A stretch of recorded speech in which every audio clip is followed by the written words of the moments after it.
Hey, everybody. Welcome.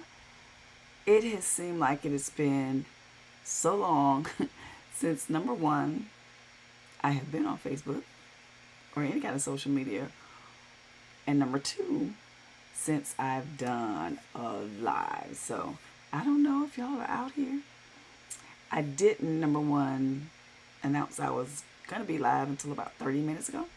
So hopefully some of you saw the live, and if not, you will catch the replay. But I wanted to jump on here really quick and say, hey, I'm back. Kind of. Many of you know that I did or went on a fast, a 21-day fast. Every year, this time of the year, for the last 3 years, I've joined another ministry and with the fast. They do it every year, the day after Labor Day, and it's 21 days, and it's a wonderful fast. And so I went on that fast this year, and I knew, because I've done it for the last 3 years, that this time of year I was going on this fast. But has God ever told you to do something, you knew you were doing it, but then at the last minute he adds something else he wants you to do with it? That was what happened to me, because I knew I was going on this fast, and this fast is a Daniel fast. And so I had been preparing my heart, my mind, to go on the Daniel fast with this wonderful ministry. And so I was all prepared to do that. But right before, y'all, look at your neighbor and say, right before, it might have been less than a week before this particular fast, God told me to come off social media. And hey, everybody, if you're coming on live, just say hello in the comments. So not only was I going to be doing the Daniel fast, God told me to get off social media. Now, many of you know, and some of you don't, that I was just getting ready to release season 2 of Church Girl Chats. And we had a huge announcement, had a co-host that was joining. And so I was excited about that. And a couple of days before I'm going on the Daniel fast, God said, come off social media. Now, y'all know your girl is all things social media. And so I was like, wait a minute, what, God? Come off social media. What do you mean? How am I going to promote, the podcast? How am I going to let people know? I've been dropping hints, for weeks about, the new co-hosts, things that we were going to be doing for the fast. And you said, come off. So, of course, in obedience, y'all know me, I may wonder, I may question, but what your girl is going to do is she's going to be obedient. So I came off social media and just trusted that God was going to make up the difference. And so what I'm going to be talking about very briefly on tonight are the things that God taught me during this fast. And I'm not going to hold y'all long, but I do want to just kind of run through, not even run through, but talk about the things that I learned during this fast. And I will say that every time God has me go on a fast, I typically do one twice a year, the beginning of the year and this time during the year, he always reveals something to me. And so I'm just going to run through those things. I'm going to be looking down just a little bit because I want to remember all of the things. And I kind of want to do them in order, but I was a little afraid. And what some of you may not know is that I am monetized on social media. So since 2020, Facebook's been writing me a check every month for being on social media, for posting. And so it's like, okay, well, God, you know all things, so I'm not going to worry about anything. I'm just going to do what you said. I'm going to be obedient. And so I decided to go ahead. Let's do the things. And so I made a post saying, hey, y'all, I'm going to be jumping off social media. I'll see you all on, I said through the 22nd, which was Monday. And so these are the 3 key lessons that God taught me as I was walking through this fast. And the first thing is fruit over followers. What I didn't know before I had gone on the fast was that I had become attached to follower counts, that I had become attached to likes and shares and comments. and all the things, engagement on social media. And so a part of my esteem, a part of my worth was a really, pretty good social media following. And so I didn't know that I had become attached to that. And also, I didn't know a lot of my colleagues in the social media space, because a lot of you know that I'm also a social media manager and a ministry media manager as well. They have huge, humongous followings. They have huge, humongous. And when I say huge, humongous, I'm not talking about tens of thousands. I mean hundreds of thousands. Some right now approaching millions of followers and subscribers. And so all the things. And so I was finding it hard to separate. And so I guess some people call it comparison syndrome. And for many of them, I had been on social media longer than they have, but their followings had grew quicker than mine and just exponentially. And I love what they do. But y'all know a part of yourself be like, hey, Jesus, over here, over here.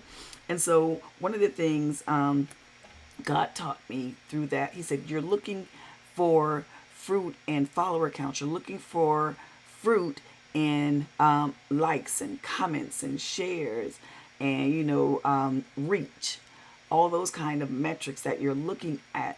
But I want you to see fruit a different way.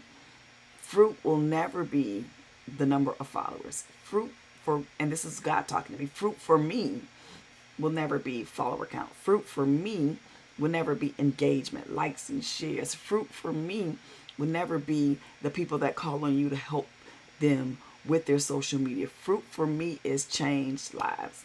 So change how you see fruit. And when you change how you see fruit, you'll change your response to all of your friends growing at exponential rates. You'll change your response to so many things. So instead of working really, really hard, because most of my family knows I am a hard worker. And so I would work really hard. And so one of the things that God taught me during this fast was to stop striving and to start resting. Because I often have 100,000 hats in the ring. God was teaching me how to just rest in what he told me to do what he told me to do, and just rest and leave everything else to him. So he taught me, and he is still teaching me, how to stop striving so much, how to stop making it happen or trying to make it happen.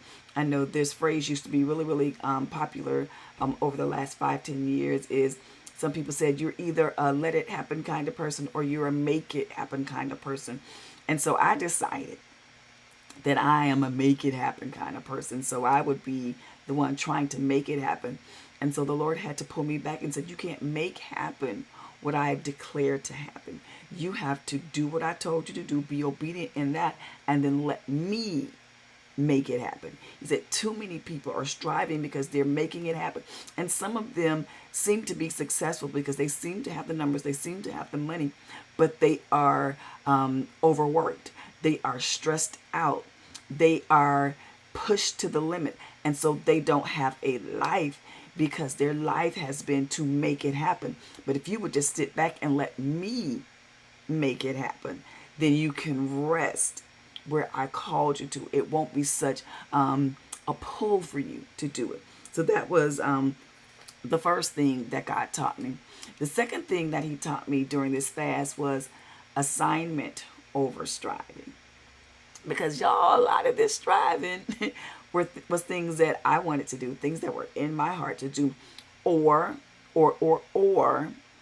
things that God, yes, had told me to do and told me that I would do, but it wasn't the season to do it. It wasn't time to do it. So I was getting ahead of the timing and the season because, God gave me something to do and let's do it. Instead of, okay, God, this is my assignment. I'm not going to strive for it. You're going to show me what to do, when to do, and how to do it. So he taught me how to pull back from, and what I call vanity metrics, looking at other people for affirmation. And this is something God is consistently and continuously teaching me to divorce vanity metric. He said, I am your only ruler. I am your only metric. Your metric is obedience. That is it. That is all. It's not numbers. It's not crowds. It's not any of that. It's not money. None of that. I am your metric. I am the standard. And so as long as your obedience is moving in line with what I said, that's the measure. That is the metric. So that's the second thing that God taught me, is to basically divorce all the metrics that the world likes to give us, but make sure that I am being true to His call, to His measure. Number 3 was to surrender the metrics. Now, I know I'm talking a lot about metrics and a lot about all the things, but for me, my life probably for the last 10 years or so has been metrics. Monitoring stuff. They said what you don't monitor doesn't get measured. What you don't watch, what you don't see, what you don't study. So a lot of my life, because I am in media, has been metrics, has been sales, has been numbers, and all the things. And so one of the things that God has really been teaching me over, and not just during this fast, but the last couple of years, is surrender. And to allow Him to shape my life, to shape my thoughts, and to shape my actions.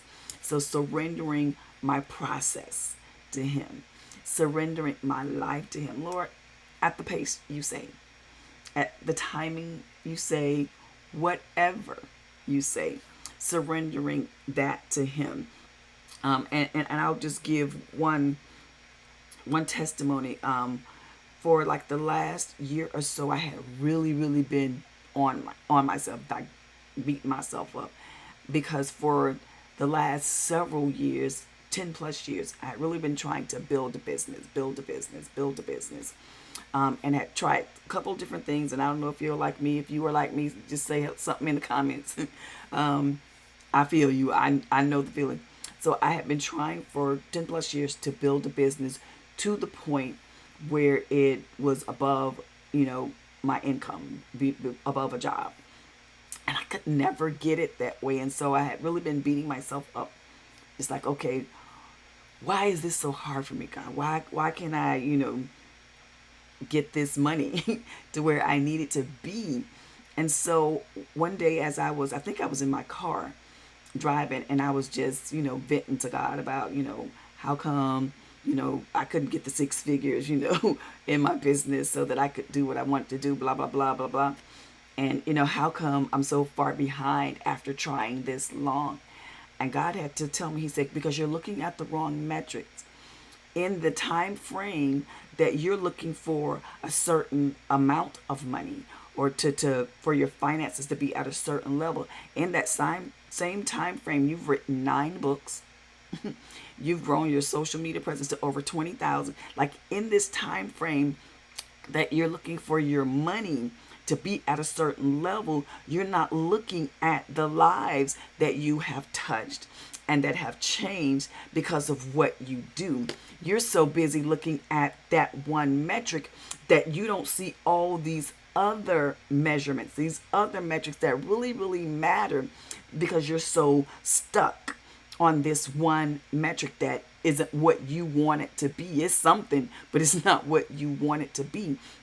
And so I had to repent, like, Lord, forgive me, because I have been measuring the wrong thing. He said, you're measuring money, you're measuring likes, and you're measuring growth. He said, when people consistently come to you and tell you how something you said, something you preached, something you posted, a book you wrote, how it has really blessed their lives, that is the measurement. So surrender your idea of what metrics matter, because lives matter. That's what I'm interested in, Charlotte. I'm interested in lives being changed. I am interested in people moving forward. And that is what you've done with your books. That's what you've done with your ministry. That is what you have done with your social media presence. It's been an inspiration. And that is the metric that matters. That was number 3. And so let's go to number 4. Number 4 was trust God with the results. The last thing that God taught me, he said, all I am requiring of you is obedience. Period. I don't need you to worry about any of the results. The obedience is on you, the results is on me. And he consistently tells me that the obedience is on you, the results, that's my area. And so I've had to learn how to divorce myself from results. I'm not responsible for results, big or small, a lot or none. That is not my area because I ain't God. So I'm not responsible for results. I am only responsible to be obedient in the moment that God tells me to do something, how he tells me to do it, when he tells me to do it, for who he tells me to do it. So trusting God with the results. And so before I jump off, I want to just ask a few questions. And the question I want to sit with you and for you to be listening and to thinking about is, one, where are you striving where you could be resting? Where are you striving where you could and should be resting? Question number 2 is, what vanity metric have you been watching that has you disturbed, that has your spirit all whatever? So think about that. And the last one is, what real fruit is God showing you that you are overlooking? You're so busy seeing the other things that, and I won't say that they don't matter, but they don't matter as much as the real proof, the real lives that are changed, touched, that are made better by whatever you do, whether it is, helping people make more money, helping people, find more peace, helping people save, helping people invest. Whatever it is, whatever your God-given assignment is, what metric are you overlooking that God has given you? What fruit could you be overlooking? And before I jump off, I just realized we didn't say a prayer, but we're going to close in a prayer.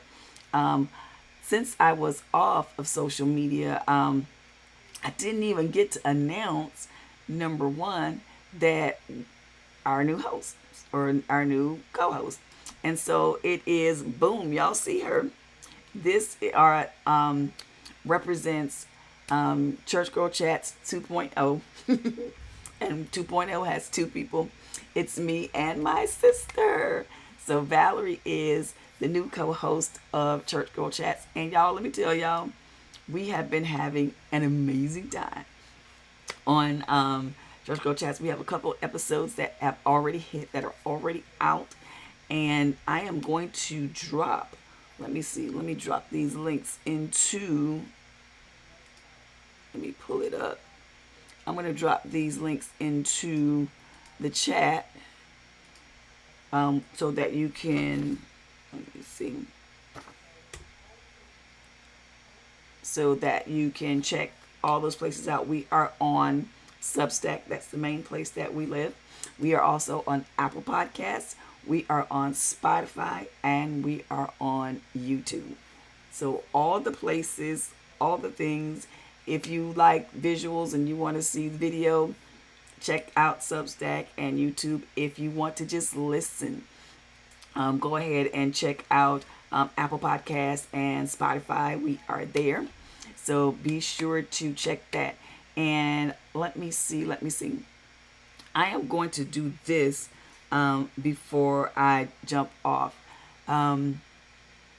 As we are planning wonderful new things for the podcast, we have a theme song. We're trying to put together a theme song. And so I've created a couple theme songs that I'm going to let you listen to. And I want you to vote on the theme song that you like best. And I probably should have put some numbers. And I may pull this portion. That's what I'll probably do. Pull this portion of the broadcast out so people can listen. So now I need y'all to vote. There are 4 different theme songs on here. So I want you all to vote to let me know which one you like the most. And before I do that, I will say this. For the last thing that I've learned being on my social media fast, and it's probably one of the most important things that I learned, is that I am not as connected, or I won't be connecting as much on social media. So in the title, when you said I'm back, kind of, what I meant by that is that I will be spending less and less time on social media. There are some things that I have in my heart that I believe that God is telling me to do. And what I noticed, the number one thing, y'all, that I noticed in my social media fast was being away from social media made me more productive, and it made me more clear, and it made me more, and not even more productive. Productive isn't the right word. It made me more creative. And the longer I was off of social media, the more creative I became. What I realized is that all the time that I spent on social media striving and working is that I become less and less creative. And God birthed us to create.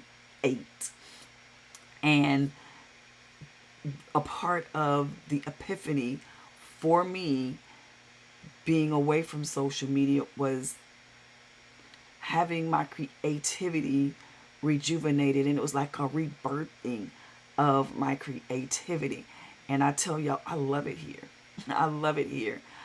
For some of you know that I've been working on a fiction book, a Christian romance fiction book that I'm really, really committed to have complete by the end of the year. And I cannot do that if I am on social media like I was before. So I won't be on social media. I will pop in and out sporadically.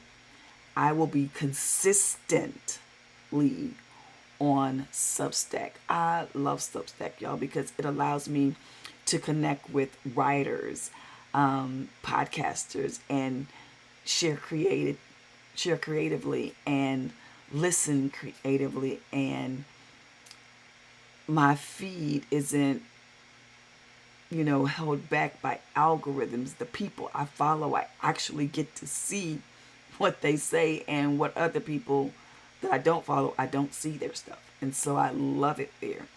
And so that is one thing I did also want to note, is that I will not be on social media much for the remainder of the year. I don't know if I'm going to come back in 2026. So it will be sparingly the rest of this year, popping in with, the inspiration that I usually do in the morning. But other than that, if you want to find me, I'll be on Substack.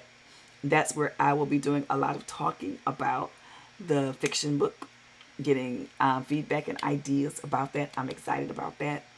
And it's also, this time of year is also when I start praying and strategizing for the upcoming year. So I am blogging a lot about that, my process, the steps that God is taking me through praying through, thinking through, and planning what He wants me to do in the new year, and surrendering what I'm doing now. Maybe what I'm doing now will not be what He's calling me to do in 2026, and being okay with that. That anything that I'm doing now, if He doesn't say do it in 2026, podcasts, all the things, we just won't do, because I am committed to being where He wants me to be, when He wants me to be there, doing what He's called me to do. So that being said, all of that being said, I want you all to listen to these 4 theme songs that I made y'all myself. The lyrics, the music, all the things. These are AI voices, so they sound like it. But so y'all let me know if y'all like these, and I'm going to go ahead and let's see if I can find them. Let's see, 1, 2, 3. I want you all to listen to all 4 of them. I'm going to play a good portion of them and let me know. Theme song for Church Girl Chats. Let me know which one you like the best. There are 4 of them, and so we will start with number 1. Church girl.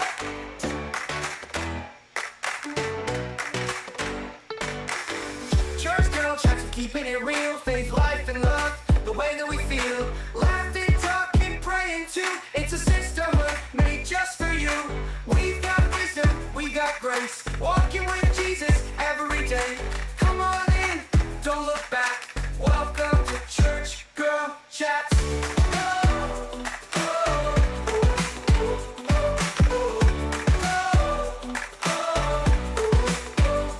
Welcome to Church Girl Chats.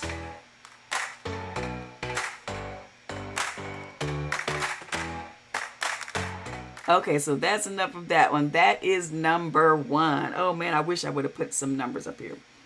But maybe when I pull it out, I'll put them up there. So here is number 2. Tell me if you like number 2. I'm rolling up Church Girl Chats. We're keeping it real. Faith, life, and love, the way that we feel. Laughing, talking, praying too. It's a sisterhood made just for you. We've got wisdom, we've got grace. Walking with Jesus every day. Come on in, don't look back. Welcome to Church Girl Chats. I'm rolling up Church Girl Chats. We're keeping it real.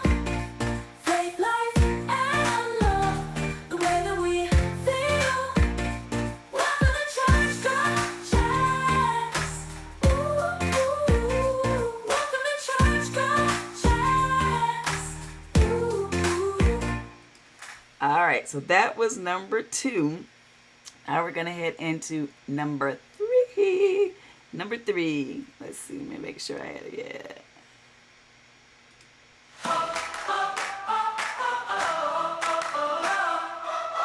Church Girl Chats.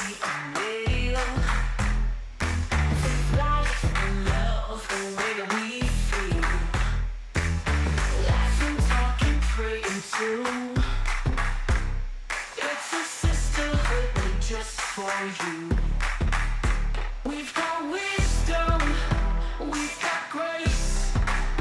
Walking with Jesus every day. Come on in, don't look back. Welcome to Church Girl Chat.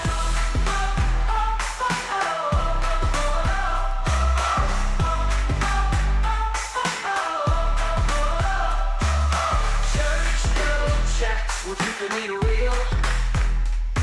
Faith, life, and love, the way that we feel.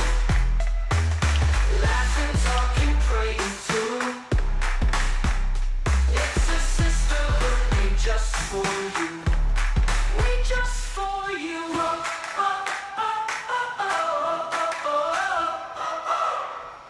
All right, so that was number 3.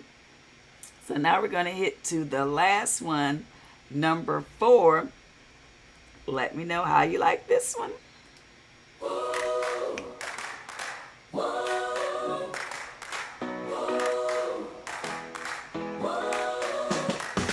Church Girl Chats, we're keeping it real. Faith, life, and love, the way that we feel. Laughing, talking, praying too. It's a sisterhood made just for you. We've got wisdom, we've got grace. Walking with Jesus every day. Come on in, don't look back. Welcome to Church Girl Chats. Ooh, ooh, ooh, ooh.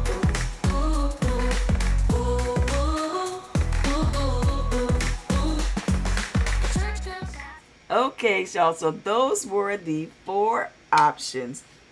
So if you're watching this on the replay, go ahead and drop your favorite, your favorite in the comments and let me know. And remember to come find me on Substack. That is where I will be living for the remainder of the year. I will pop in here very sporadically, but I am moving most of all the things onto Substack. I love you all with the love of the Lord, and I will see you next time. Be sure to share with somebody that needs these lessons too. Love you all.